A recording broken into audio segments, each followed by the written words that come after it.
कलयुग में लोग भौतिक इच्छाओं से प्रेरित होकर भीतर के मानवीय मूल्य को भूल जाते हैं। अब उनके जीवन में आध्यात्मिक अभ्यास का कोई विषय नहीं रहा। लोग छल और पाखंड पर काम करने लगते हैं और सच्चा ज्ञान उनके जीवन का कोई अब लक्ष्य नहीं है जिसे वो अब हासिल करना चाहते हैं। पुराणों के अनुसार कलयुग की शुरुआत 3114 ईसा पूर्व हुई थी। कलयुग का प्रमाण हमें बहुत से ग्रंथों में देखने को मिलता है और इसका उद्देश्य उल्लेख महाभारत और रामायण जैसे कई ग्रंथों में हमें देखने को मिल जाता है। कलयुग एक ऐसा चमत्कारिक युग है जो शायद लोग नहीं जानते हैं। अब लोग बोलेंगे कि आखिर ये चमत्कारिक युग कैसे है, क्योंकि चमत्कारिक युग तो द्वापर युग था, चमत्कारिक युग तो त्रेता युग था, जहाँ श्री राम ने जन्म लेकर चमत्कारिक कार्य किया, श्री कृष्ण ने जन्म लेकर चमत्कारिक कार्य किया। लेकिन आज चमत्कारिक युग अब कलयुग कैसे रहा? क्योंकि लोग तो कहेंगे कि कलयुग अब पूरी तरह से विखंड हो चुका है। कलयुग में जो काम लोग शायद सोचा भी नहीं था कभी, वो भी कार्य लोग अब करने लगे हैं। उम्मीद नहीं थी इंसान से कि इंसान एक दिन इतना गिर जाएगा। पता नहीं आखिर मानवता को होगा क्या गया आज के इस युग में, जो अपने संबंध को नहीं जानते, अपने रिश्तों को नहीं जानते, अपने मानवीय गुण को नहीं जानते। अगर मनुष्य हुआ है तो मनुष्य केवल इसी चीज़ के लिए हुआ है कि वो अपने कर्तव्य जान सके, अपने उद्देश्य जान सके, अपनी मतलब जान सके। और क्या, ऐसे तो हमने बहुत सारी चीज़ों में जन्म लिया और मृत्यु को प्राप्त हो गए, लेकिन हमारा जन्म का अंत कहाँ हुआ? हम तो इस दायरे में फंस गए कि अब यही हमारा चक्र पर चक्र चलते जा रहा है। जन्म मरण के चक्र से शायद अभी तक तो कोई नहीं बच पाया,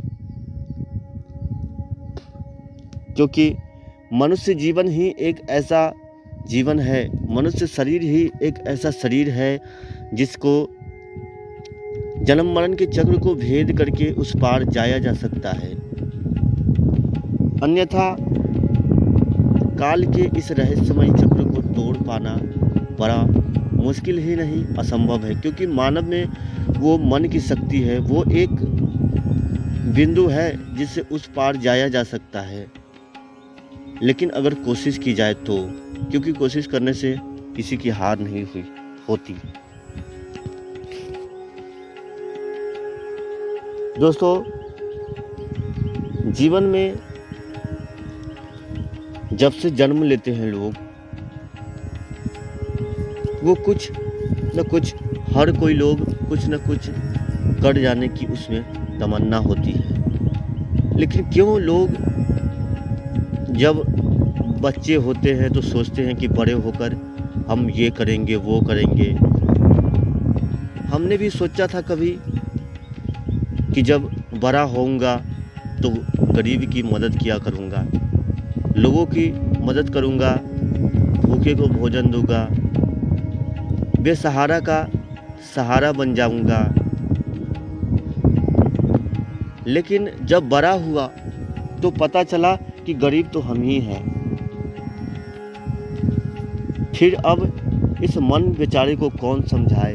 मन तो इस तरह मनुष्य को जकड़ लेता है कि जकड़ जाने के बाद वो कुछ कर नहीं सकता, क्योंकि मन में इतनी शक्ति है कि वो आपको बाहर नहीं जाने देगा अपने कंफर्ट जोन से।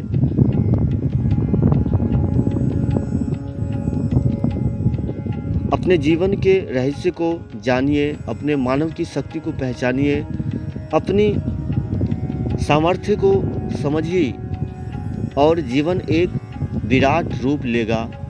जीवन एक निसंदेह एक ऐसा दिन आएगा कि आप समझ नहीं पाओगे कि वो दिन भी आ गया जब चारों तरफ हर दिन दिवाली ही दिवाली होगी।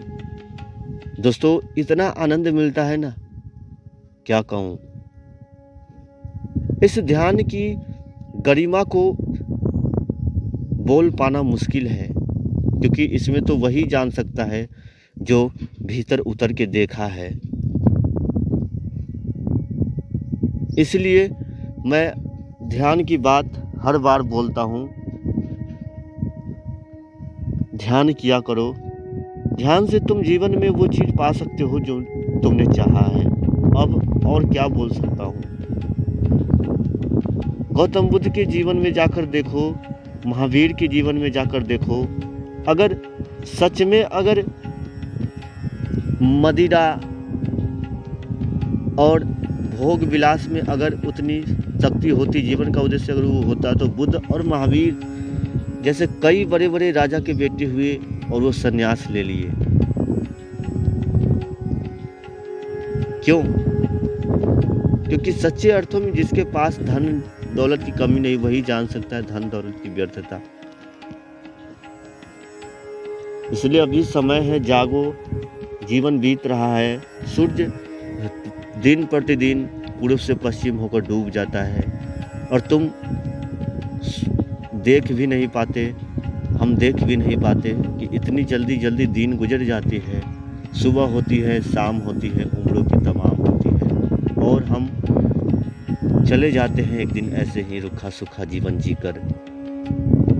अपनी ज़िंदगी को पहचानो, समय बीत न जाए, इसलिए अभी समय है, जागो।